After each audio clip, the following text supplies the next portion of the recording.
시작하도록 하겠습니다. 우리는 유형자산이 아주 중요하다고 말씀을 드렸습니다. 유형자산에서 중요한 거 첫 번째 우리가 유형자산의 취득 원가 결정하는 문제를 했었습니다. 취득 원가에서 자, 해당 자산을 사용 목적에 활용하기 바로 직전까지 투입된 것이 모두 유형자산의 취득 원가였습니다. 그리고 두 번째 자본적 지출과 수익적 지출에 대해서 했었습니다. 자본적 지출은 수선비를 지출하고 자산으로 처리를 하게 됩니다. 수익적 지출은 수선비를 지출하고 비용으로 처리하게 됩니다. 그래서 자본적 지출에 해당하는 것은 내용연수의 연장, 용도 변경, 용역 잠재력의 증가 등 금액이 비교적 컸었습니다. 그리고 유형자산의 감가상각에 대해서 수업을 했었습니다. 아마 이번 시간에는 그 유형자산의 감가상각에 대해서 복습을 한 후에 유형자산의 마지막 중요한 부분, 중간에 유형자산을 중간에 처분하는 경우에 대해서 살펴보도록 하겠습니다. 자, 쭉 한번 지난주에 수업했던 거 머릿속에 한번 회상을 하시고 자, 본론에 들어가도록 하겠습니다.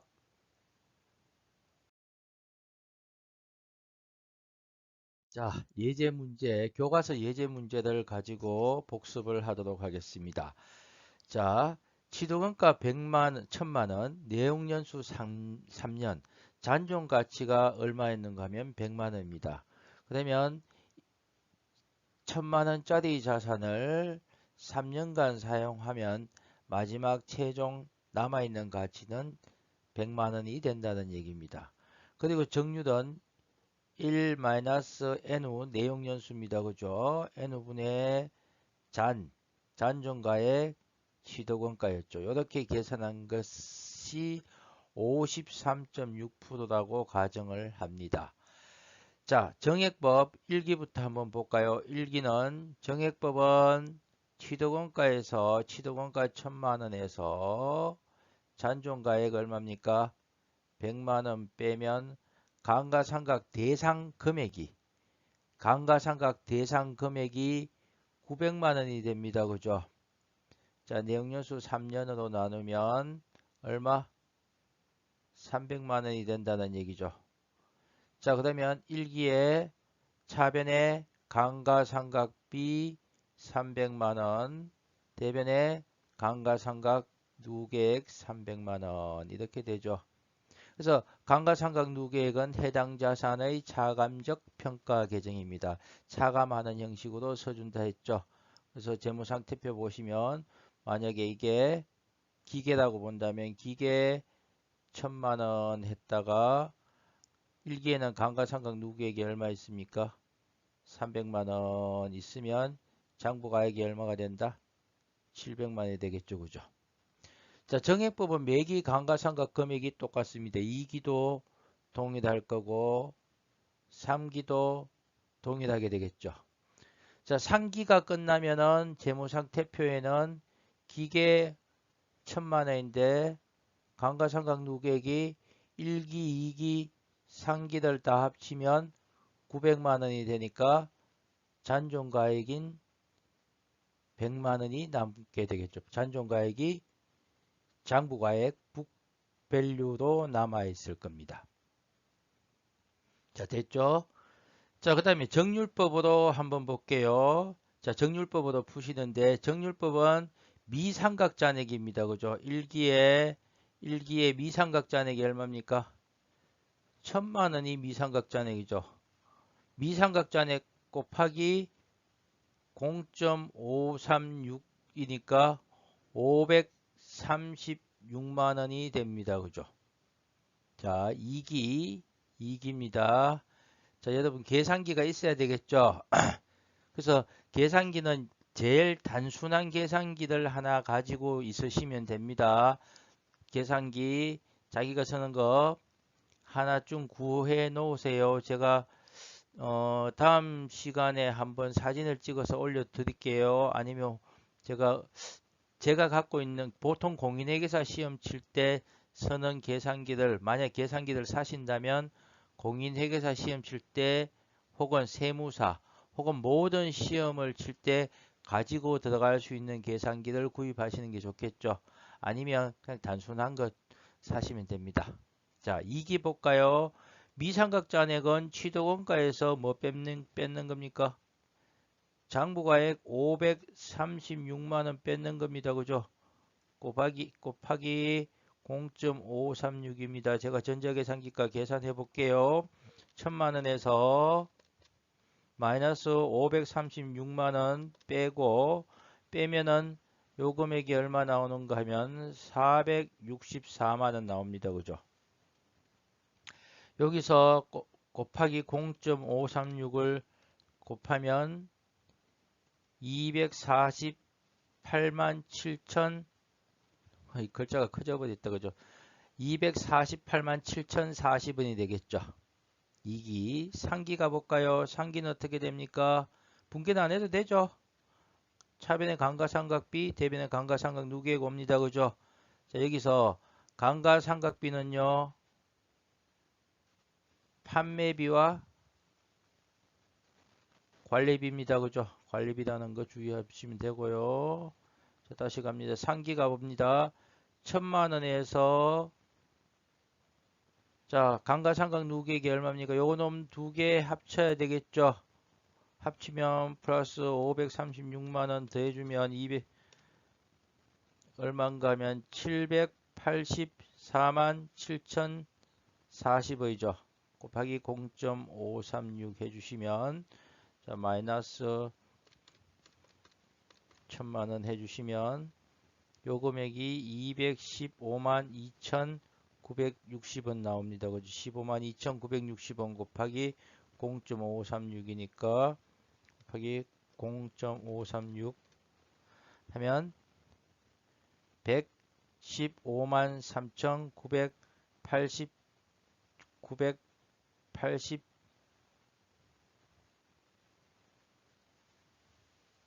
잠깐만요. 80 소수점이 나오니까 7원으로 할게요. 1153987이 답이 됩니다. 그래서 매기 자, 감가상각 금액이 어떻게 됩니까? 줄어들죠. 정액법은 감가상각 금액이 매기 어떻게 된다? 이렇게 그리면 300만 원으로 똑같고 정률법은요. 매기 감가상각이 초기에 많고 줄어들죠.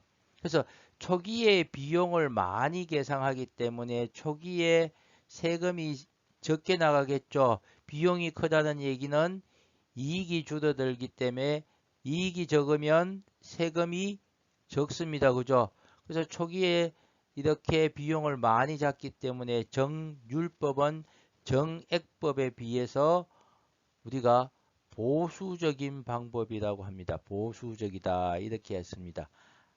됐죠? 보수적 안전성이라는 원칙, 안전성. 이것도 나중에 한번 짚어볼게요. 안전성이라고 합니다. 안전성. 자, 여러분 각자 종이, 하얀 종이 하나 내어서 이렇게 두 문제를 한번 풀어봅니다. 정액법과 정률법을 풀어보고 본론에 들어가도록 하겠습니다. 자, 한 5분 정도 걸리겠죠? 풀고 수업도 진행하도록 할게요. 자, 유형자산 처분 손익이라 해서 유형자산을 기중에 판매를 하는 경우입니다. 판매를 하는데 한번 볼까요? 내가 100만 원짜리 취득을 100원에 취득을 했는데 취득 원가가 100만 원입니다. 근데 감가상각이 만약에 감가상각 누계액이 30원 있었다. 즉 100원에 취득해서 가치 감소, 즉 이 취득 원가를 비용에 배분했는 게 30원이면 이건 얼마짜리입니까 지금? 네, 70원짜리죠. 이 70원짜리를 내가 80원에 팔았다면 10원 이득 받는 게 될 거고 60원에 팔았다면 10원 손해 받는 게 되겠죠. 자, 보세요. 그래서 밑에 유형자산 처분 손익은 유형자산의 처분가액 80원에 팔았을 때 볼까요? 80원 마이너스 유형자산의 장부가액이 취득원가 100원 마이너스 감가상각 누계액이 얼마 있었다? 30원이니까 70원이면은 10원이 이익이고, 만약에 이게 내가 60원에 팔았다면 10원이 손실이 되겠죠. 그죠? 마이너스가 나오니까. 자, 이렇게 계산을 하게 됩니다. 그래서 여기서 여러분이 시험을 치시면 거의 붕괴 문제는 시험에 안 나오는데, 붕괴 문제가 나올 만한 게 유형자산 처분 손익은 붕괴 문제가 나올 수 있습니다. 그리고 전산회계 시험에서는 이거는 무조건 출제가 됩니다. 그래서 여기 보시면 처분 시에 해당 자산의 감가상각 누계액을 제거하라고 되어 있습니다. 자, 볼까요? 이 문제를 가지고 붕괴를 해본다면 유형자산 팔렸으니까 자산 감소 100원 없어져야 되겠죠. 왜냐하면 이때 장부상에서 보시면 기계 얼마? 100원. 감가상각 누계액 30원 해서 70원 이렇게 장부가 가액이 적혀 있을 거니까 이놈 없어져야 되겠죠. 차변의 걸 없애주려면 대변에서 없어집니다. 그죠? 그리고 팔렸으니까 감가상각 누계액 요놈도 없어져야 되죠. 30원. 그죠? 요게 핵심입니다. 둘 다 취득원가 없애주고 감가상각 누계액 없애줍니다. 그죠? 그리고 자기가 80원을 받았다면 이익이 10원이 되겠죠. 유형자산 처분 이익입니다. 유형자산 처분 이익, 처분 손실 같이 오니까 영업 외 수익이고, 유형자산 처분 손실은 영업 외 비용입니다. 자, 그러면 이번에는 처분가액보다 장부가액이 클 때 볼까요? 얼마에 팔았다? 60원에 팔았는데 유형자산 100원, 그 다음에 감가상각 누계액 30원 나가니까 10원이 손실이 되겠죠. 됐습니까? 요거 핵심은 요겁니다. 이걸 했는 이유가 이겁니다. 그죠? 장부상에 기계라는 취득원가 없애주셔야 되고, 감가상각 누계액도 판매되는 시점에서 보세요. 처분 시 해당 자산의 감가상각 누계액을 제거하도록 되어 있습니다. 자, 그거만 주의하시면 됩니다. 핵심입니다. 자, 한번 보고 예제 문제를 풀어보도록 하겠습니다. 자, 예제 문제 교과서에 있는 예제 문제들 한번 풀어보도록 할게요. 자, 기계들 취득원가 1000만원이고 감가상각 누계액이 얼마였습니까? 700만원이니까 기계의 장부가액이 얼마입니까? 지금 장부가액이 300만원입니다. 그죠? 300만원입니다. 자, 이 300만원짜리를 500만원에 처분한 경우와 250만원에 처분한 경우로 나누어서 붕괴하다. 대금은 외상으로 했습니다. 자, 볼까요? 자, 먼저 500에 처분한 경우로 갑니다. 500에 처분.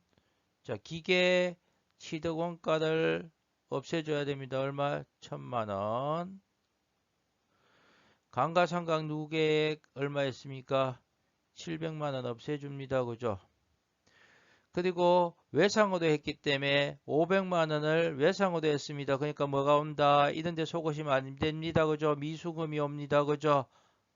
됐죠? 외상으로 했다.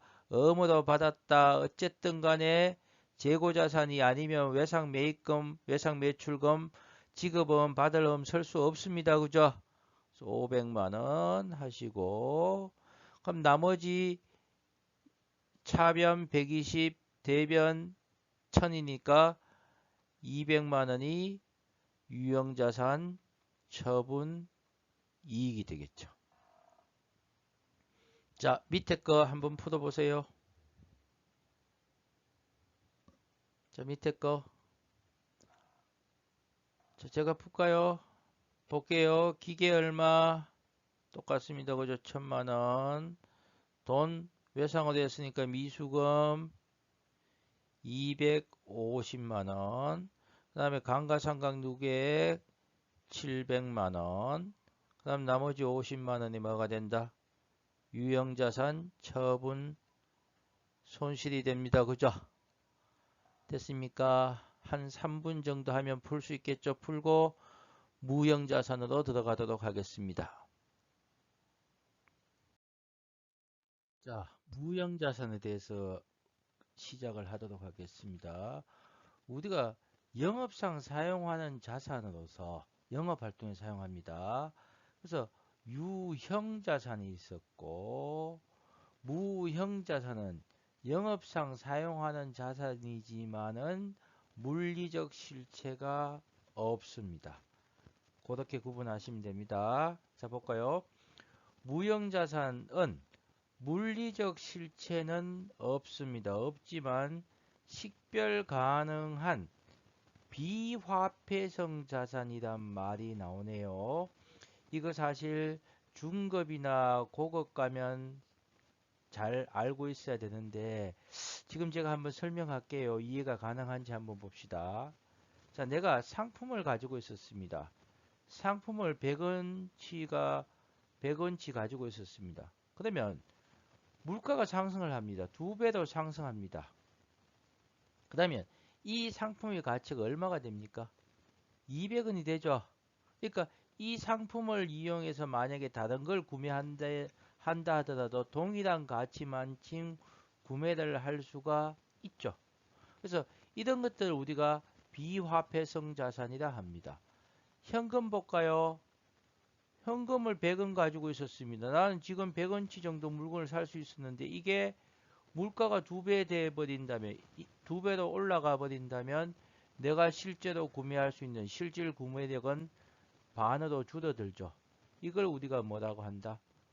화폐성 자산이라고 합니다. 자, 건물은 화폐성입니까? 비화폐성입니까? 네, 비화폐성이죠. 그죠? 자, 그렇게 구분이 가능하면 좋을 것 같은데 한번 듣고 갑니다. 지금은. 자, 일단 현금은 화폐성, 상품이나 이런 것들은 건물이나 이런 것들은 비화폐성이라고 구분을 해 놓습니다. 그다음에 여기서 이제 용어가 계속 익숙해져야 되는데 아마 지금 제가 이 슬라이드에는 계속 동일한 용어를 반복해서 씁니다. 물리적 실체는 없다. 이거 문제 없죠. 이제는 그죠? 물리적 실체가 있다. 유형자산. 물리적 실체가 없다. 무형자산. 그 다음에 식별 가능한 게 뭐냐를 봅시다. 식별.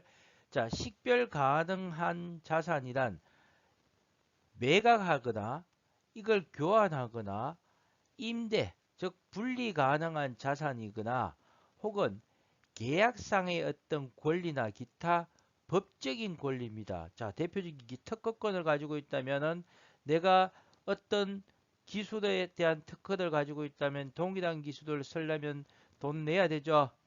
똑같은 상표권, 우리가 나이키 NIK 맞아요. 나이키를 너이키로 쓰면 걸리죠. 상표권입니다. 그죠? 자, 그러니까 법적인 권리로부터 발생한 자산이 무형자산이 됩니다. 자, 그래서 요거는 조금 이제 무형자산에서 문제가 어렵게 나온다면 이렇게 나옵니다. 다음 중 무형자산에 대한 설명으로 틀린 것은 자, 볼게요. 다 읽어봅니다. 다시 기업이 통제하고 있습니다. 자기가 갖고 있죠. 특허권이나 상표권 통제합니다. 그죠? 미래 경제적 효익이 기업에 유입될 것으로 기대되는 자원입니다. 미래 가능한 경제적 효익이 자산의 정의였죠. 그래서 기업이 통제하고 있으며 미래 경제적 효익이 기대가 됩니다. 물리적 실체가 없습니다. 식별 가능한 것이 무형자산입니다. 자, 요거 잘 읽어봅니다. 한 3번, 4번 읽어보세요.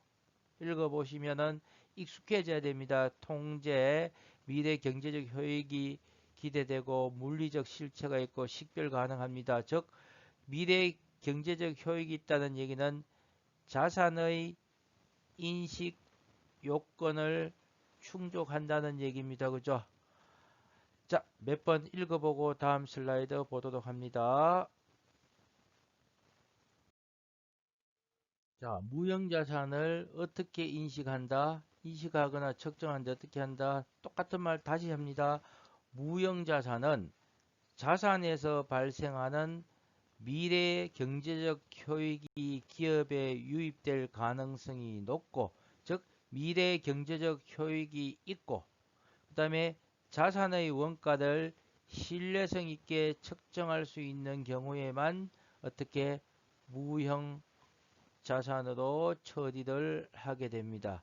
자, 경제적 효익이 기업에 유입될 가능성이 높고 자산의 원가를 신뢰성 있게 측정할 경우에 인식하는데, 개별 취득을 할 경우에는 유형자산과 동일합니다. 구입 가격에서 구입 관련 원가입니다. 준비 관련 원가에서 구입 관련 원가 혹은 준비 관련 원가가 포함이 됩니다.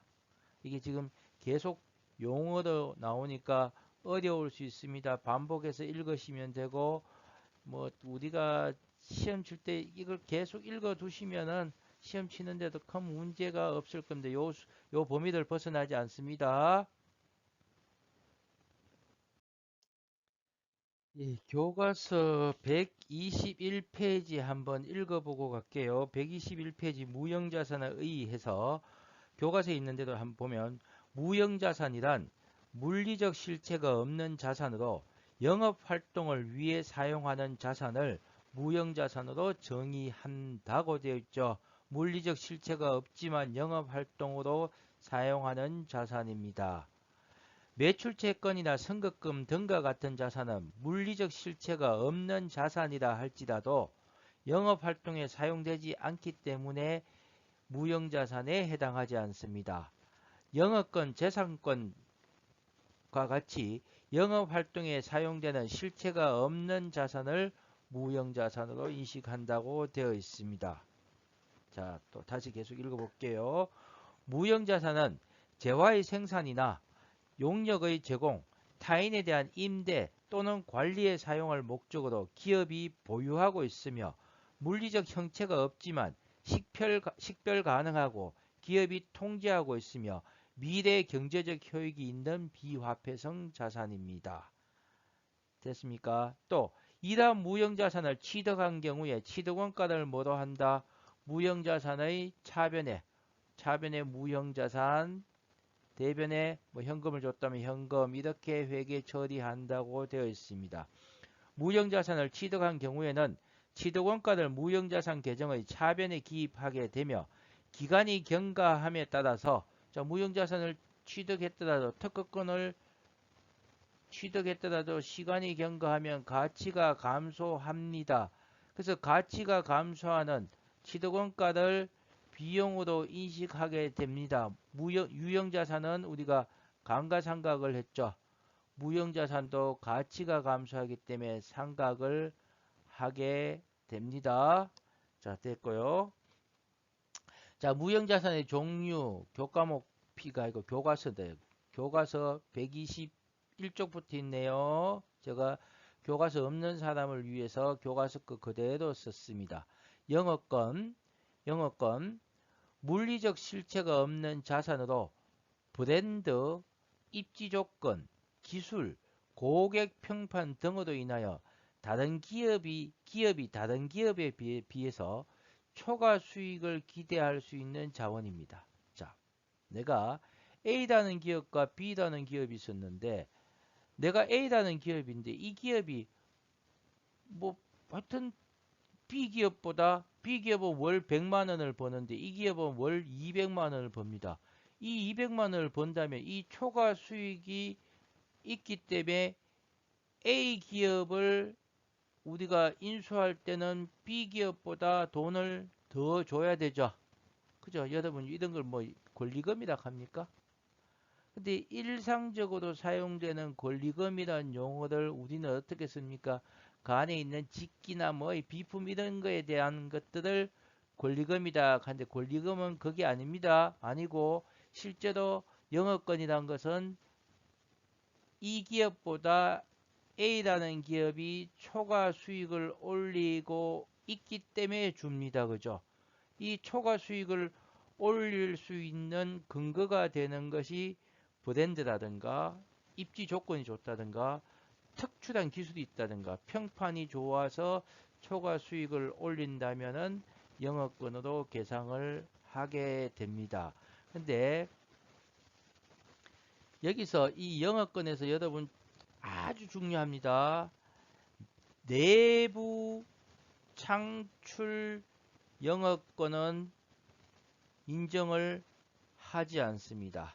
자기가 스스로 우리가 다른 기업보다 초과 수익을 올리기 때문에 내가 영업권이란 자산으로 잡아야지 해서 자산으로 영업권을 계상하는 것은 인정 안 됩니다. 인정 안 됩니다.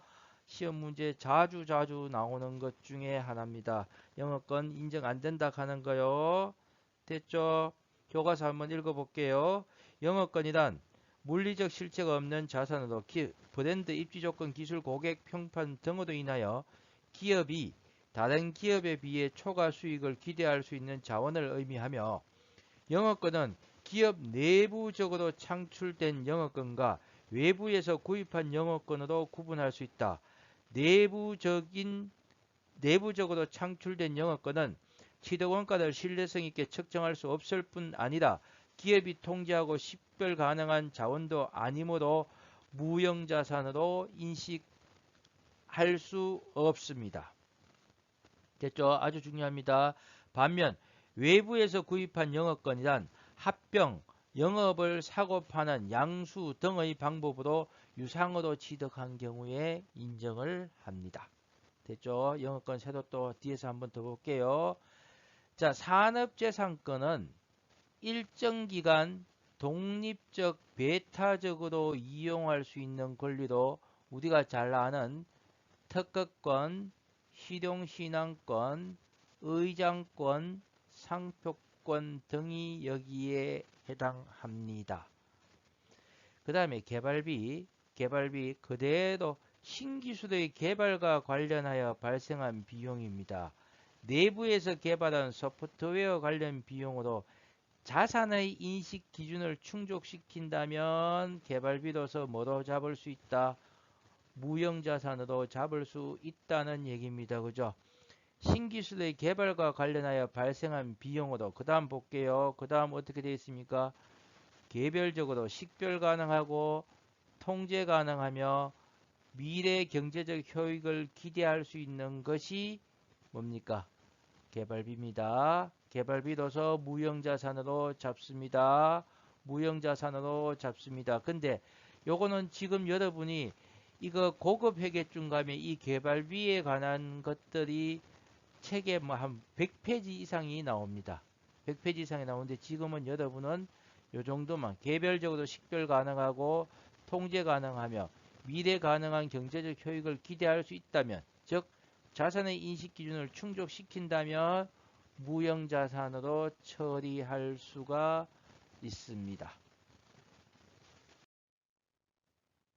자, 여러분 오늘 유형자산 처분 손익에 대해서 했었고 무형자산의 의의와 종류에 대해서 살짝 했었습니다. 다음 시간에 무형자산의 종류에 대해서 다시 한번 복습을 하고 수업을 진행을 하도록 하겠습니다. 다시 한번 말씀드립니다. 유형자산 매우 중요합니다.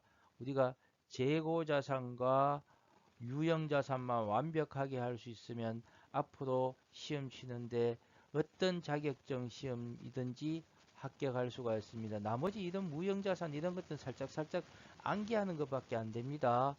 무형자산 끝나면 기타 비유동자산하고 그 다음에 자본 이쪽도 있는데 이거 중고급이 되면 어려운데 지금 회계원리 수준에서는 암기하는 정도밖에 안 되니까 유형자산, 재고자산 다시 한번 꼭 복습합니다.